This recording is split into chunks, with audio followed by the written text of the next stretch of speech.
সন্ধ্যার পরে দুই বান্ধবী মিলে গেছিলাম নিউ মার্কেট বাজার করার জন্য। তো বাজার করা শেষে দুজনেরই খুব ক্ষুধা লাগছিল। নিউ মার্কেটে দুইটা হোটেল ছিল একদম পাশাপাশি। আমরা গিয়েছিলাম বনফুল হোটেলে, গিয়ে অর্ডার করলাম পুরি, রসমালাই আর খাসির লটপটি। লটপটি একটাই দুইজনে নিছি, কারণ এটা একা খাওয়া সম্ভব না। তো এই হচ্ছে রসমালাই। এখানে রসমালাইটা অনেক মজা, যারা খেয়েছেন তারা জানেন, আর যারা এখনো ট্রাই করেন নাই অবশ্যই এই বনফুলের রসমালাইটা ট্রাই করবেন। আমার কাছে অনেক ভালো লাগছে, আর লটপটিটাও অনেক ভালো লাগছে।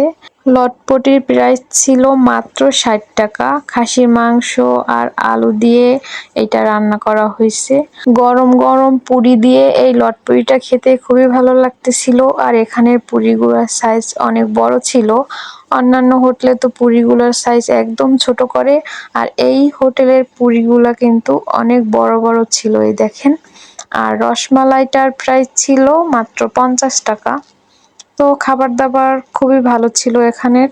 আর দুই বান্ধবী মিলে যখনই আমরা বের হই তখনই আমরা বাহিরে কোনো না কোনো রেস্টুরেন্টে গিয়ে কোনো না কোনো খাবার ট্রাই করি।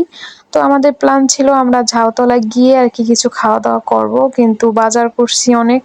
এতগুলো বাজার নিয়ে ঝাউতলা গিয়ে আবার খাওয়া দাওয়া করে আবার বাসায় যাওয়া একটু প্যারা হয়ে যায়। এজন্য আজকে এই যে নিউ মার্কেটের পাশেই হোটেলে চলে আসলাম খেতে। তো এখানের খাবারগুলো খেয়ে আমরা খুবই খুশি, কারণ খুবই ভালো লাগছে খাবারগুলো।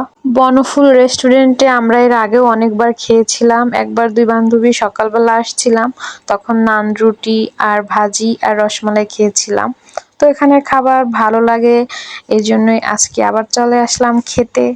খাওয়া দাওয়া শেষ করে আমরা এখান থেকে রিক্সা নিয়ে বাসায় চলে যাব। এই ছিল আজকের সন্ধ্যার খাওয়া দাওয়া। তো ভিডিওটি কেমন লাগছে অবশ্যই কমেন্টে জানাবেন। আজকের ভিডিওটা এই পর্যন্তই। আল্লাহ হাফেজ, আসসালামু আলাইকুম।